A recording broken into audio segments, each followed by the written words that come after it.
Does it work if I upgrade to hands-free? Can you hear me? Yeah. I wore this on purpose. So thanks, James, for introducing me, and thanks for inviting me to talk about the very light-hearted subject of sexism. Really glad you've had a few beers. So this is a picture of me in Norway last week. I was on a photo shoot there, surfing with my friend Naomi, and it's probably one of my favourite places in the world to surf. It's so beautiful out there, and if you've never been to Norway, I really recommend it. And just to show you a little bit of contrast, here's a picture from the height of my surfing career. Yeah, so I actually did a little Photoshop job on this because it's so embarrassing that I didn't want it on the screen. So is it going to work? No. Doesn't work. Oh, yeah, phew. Whew.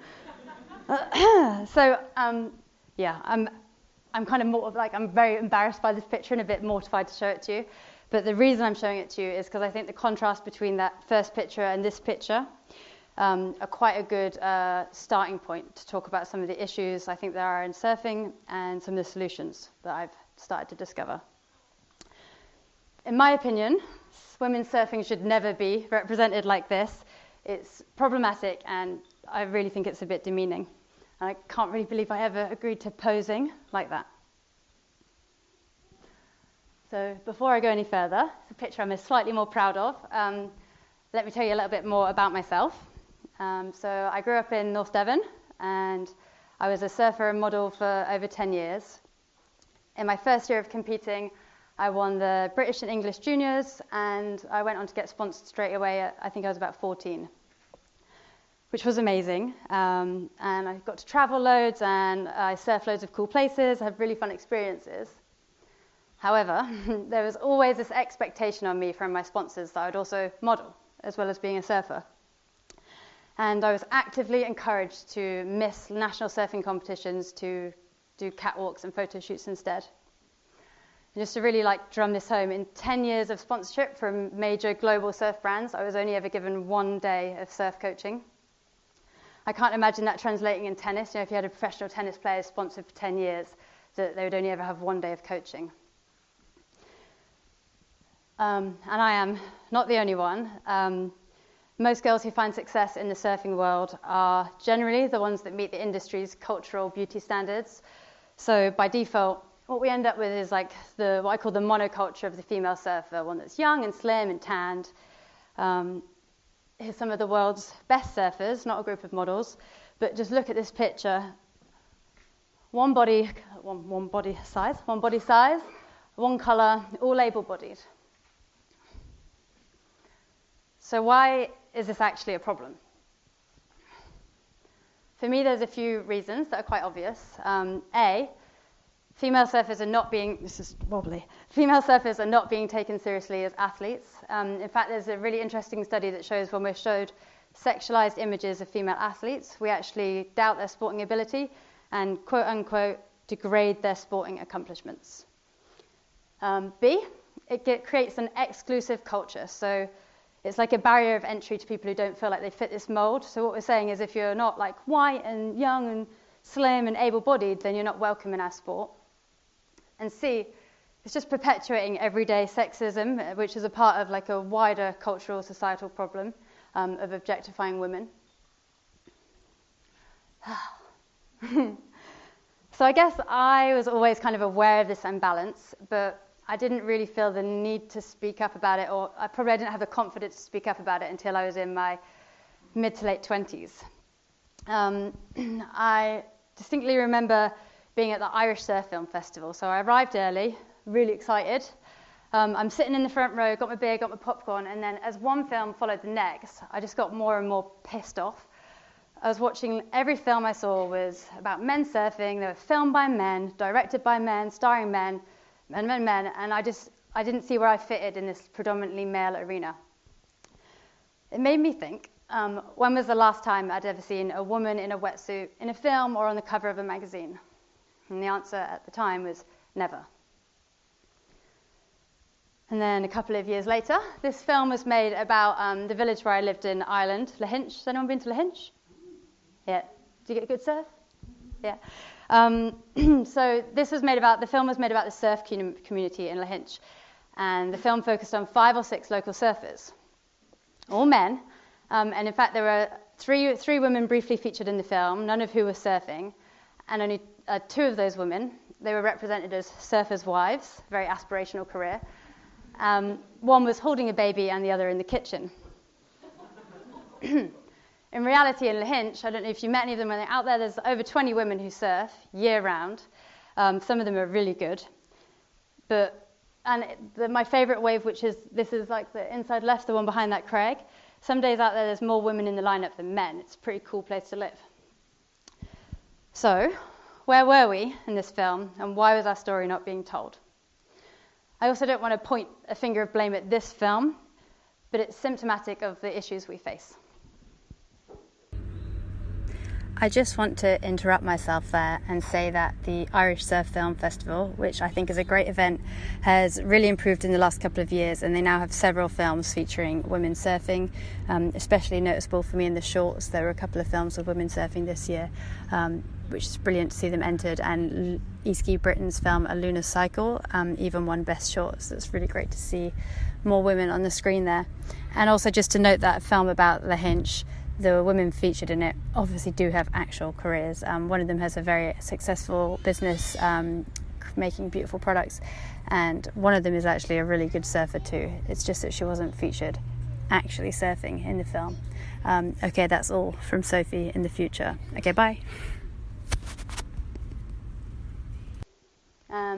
I'm sure some of you might be thinking like, oh, what's the problem? You know, sexism isn't really a problem anymore, and surfing's quite woke nowadays, and I'd like to argue maybe not. Do any of you remember that the Billabong ad that was last year that came out, got quite a lot of bad press, and on one side it was advertising the men surfing with a man doing like a massive aerial, and on the other side there was advertising the women's, and it was just a woman kind of lying uncomfortably in a bikini on the beach, and they cut off her head. It got quite a lot of bad press, and they took it down and they changed it for an image with a woman surfing. And I thought, cool, that's done, that's not going to happen again. And then a few months after, so this was last autumn, I walked into the Quicksilver and Roxy headquarters in London and saw this image, which is, I was kind of stunned to see it, exactly the same thing. Men surfing with a man doing a massive rodeo backflip thing, and women surfing with the women sat on a beach not surfing. I don't know why the guy gets the action photo and the girls only seem to be valued for their appearance. I'm a really big believer, it's my favourite quote, and you always hear me banging on about it, but what we see, we can be.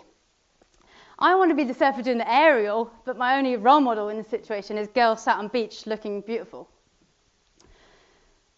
So, I feel like that was my rant. So now we've identified the problem, and hopefully you're still with me. I want to talk about 4 of the projects that I think are great examples of how that are helping to drive change and create a more sustainable, inclusive, and healthy surfing industry. Hopefully they'll leave you feeling a little bit more positive and inspired than that little rant. So See Together magazine is the first one I want to talk to you about. It's an independent magazine that's uniting and rewriting women's surfing globally. And it came about because the founder, in her own words, wanted less of the butt shots and to highlight more of the surf culture diversity and creativity of women surfers. So the first issue was funded on Kickstarter. They raised over $10,000 to get it to print. So what I love about See Together, the thing I love the most is that all of their contributors are women surfers, like real women surfers. Issue 2's coming out soon, and it features like not just women surfers, but adaptive female surfers, women of colour, female surfboard shapers, female photographers. There's even an interview with a woman surfer who was on the tour in the 70s, because I also think age diversity is really something we don't see much of in surfing.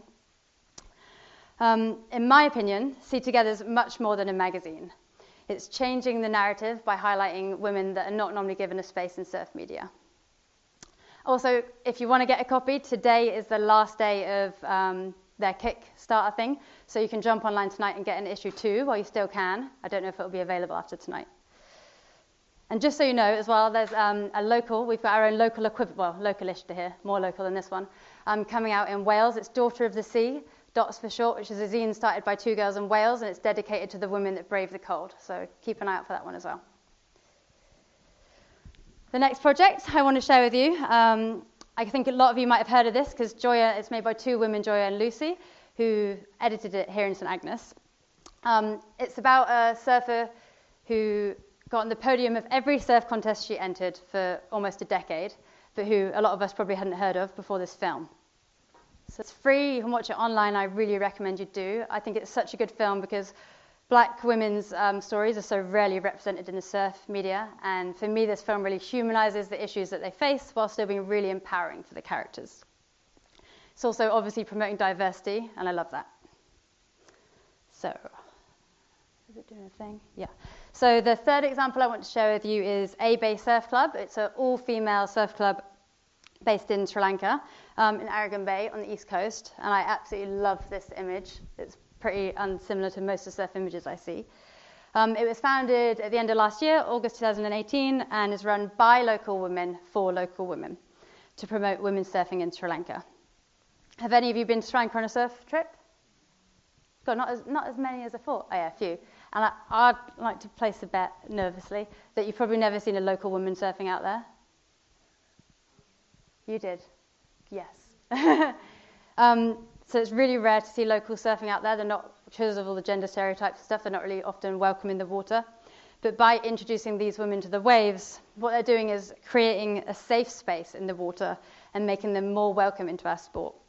It's promoting inclusivity, and I think that is really cool too. Mm-hmm. And lastly, did you see the Sunday Times cover? Look, I have a huge slide of it in case you didn't. This came out a fortnight ago, and I have it with me if anyone wants to look, but you can't steal it off me. So what I really like is that, these kind of images, for me, are so powerful in the mainstream media. Like, I don't know how many people read the Sunday Times magazine, but my boyfriend works at The Guardian. He said it was a lot. I was like, the most in the world? He's like, nah, just like, it's, I think, the most read Sunday supplement magazine in the country. So this kind of image is so powerful in creating role models and inspiring young girls. And I really like the quote on the cover as well. It says, "The men said it was too dangerous. The women did it anyway." Boom. So, to conclude, to summarize, these are just four of loads of examples, but they're four that I think are really great because in their own way, they're all trying to change the industry from the inside out. They're changing who's in the water, they're changing who's interested in the sport, they're creating new role models, and they're changing the way that the media ultimately have to represent women. The result is that they're fostering a more diverse, inclusive, and respectful surfing industry. The tides are changing, but we all need to play a part in making sure that positive projects like this continue to grow, and we all need to play a part in that. We all need to support the brands, the films, the athletes, the magazines that are doing good in the world. In fact, I think if you're a surfer, if you love surfing, I kind of think it's our responsibility now to come together and support these kind of projects. And at the end of the day, you can ask yourself the same question I was asking myself, which is, what world do we want to, what do we want the next generation of female surfers and surfers in general to feel? Do we want them to feel that their only value is in their aesthetic? Or do we want them to feel that they can take on any waves that they want to, or even just do anything in life that they want to do? Because I know what I want. Okay, thanks. That's all from me.